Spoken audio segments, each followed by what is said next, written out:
Tara mga mare, samahan nyo na naman ako sa isa na namang pang negosyo recipe na talaga namang patok na patok ngayong summer, ang Magnum Ice Cremdy. Napakadali lang nitong gawin mga mare at talaga namang napakasarap, kaya naman paniguradong magiging patok talaga to lalo na ngayong summer. At eto nga mga mare, meron nga tayo ditong chocolate bar at hinati-hati ko lang yan into small cubes katulad po nito. At para po pare-pareho ang sukat ng inyong mga chocolate ay kailangan titimbangin po natin yan. Yung sa akin mga mare ay nasa 13 grams po ang bawat isang cut. Tapos ay ilalagay lang natin yan dito sa ating mga plastic ng ice candy, at para sa mga magtatanong mga mare, ang sukat po nitong ating ice candy plastic ay 2x10. At eto na nga mga mare, na ilagay ko na nga lahat dito sa ating mga ice candy plastic. So next naman, gawin naman natin yung ating cream mixture. At para naman po sa ating cream mga mare, gagamit nga lang ako dito ng Enjoy Soft Serve na ice cream at hahaluin lang natin yan ng tubig, and syempre lalagyan din natin itong ating Angel's Creme Densada para po hindi maging icy. Dito nga sa ating mixing bowl mga mare, maglalagay muna tayo ng 2 cups nitong ating Enjoy Soft Serve na ice cream at lalagyan din muna natin yan mga mare ng 2 cups of water.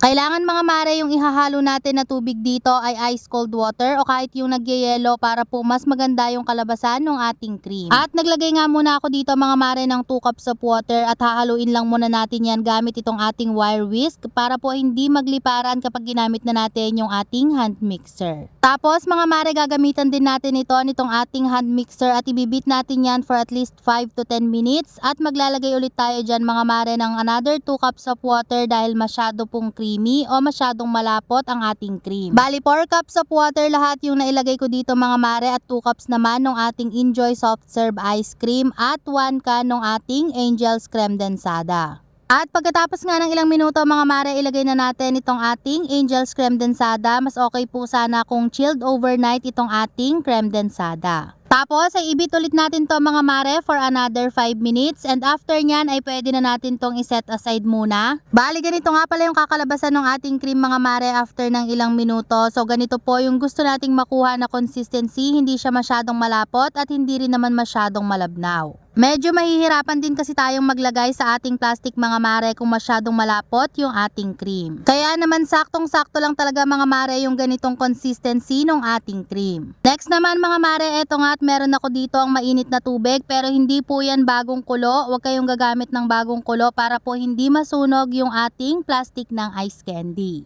Ibababad lang natin yan dyan mga mare hanggang sa magmelt na ng tuluyan yung ating mga chocolate. At pagkatapos nga ng ilang minuto mga mare, ganito naman yung gagawin natin. I-spread lang natin yung ating mga chocolate dito sa ating plastic ng ice candy. At depende na sa inyo yan mga mare kung gaano kahaba ang gusto nyo sa inyong ice candy. Basta po wag masyadong mahaba para hindi masyadong maging manipis yung ating chocolate. At pagkatapos po nating ma-spread yung chocolate mga mare, kailangan ay malagyan natin yan agad ng cream para po maiwasan natin na tumigas yung chocolate at dumikit dun sa kabilang plastic. At yun nga yung pinakaiiwasan natin dito mga mare, yung dumikit yung ating chocolate sa iisang side lang ng plastic dahil hindi na po magandang tignan. At ang kailangan nyo lang gawin mga mare para hindi mangyari yon, kailangan tatanggalin nyo na lang sa mainit na tubig yung ating mga chocolate kapag i-spread nyo na at lalagyan na natin agad ng cream. At ayun lang mga mare, at uulitin na lang natin yung process hanggang sa magawa na natin lahat yung ating mga chocolate ice cremdy. At para naman po sa mga magtatanong kung magkano natin pwedeng ibenta itong ating Magnum Ice Cremdy, ang benta ko nito mga mare ay 15 to 18 pesos. At pagkatapos po nating maibalot lahat yung ating mga chocolate ice cremdy o yung ating Magnum Ice Cremdy, ilalagay lang natin to sa freezer for overnight or 24 hours po, mas maganda. At eto nga mga mare, meron nga akong naunang nalagay sa freezer at ipapakita ko sa inyo kung ano yung itsura nito sa loob, pero hindi pa po ito masyadong matigas. At ganito nga yung itsura nito mga mare sa loob. Tignan nyo naman, talaga namang napaka-creamy at napakakapal din ng kanyang chocolate, kaya naman paniguradong magiging mabenta talaga to ngayong summer. At ayun lang mga mare, ganun lang kadali at meron ka ng napakasarap at talaga namang napaka-refreshing na Magnum Ice Cremdy. At hanggang dito na lang mga mare. Thank you so much for watching. Keep safe and God bless!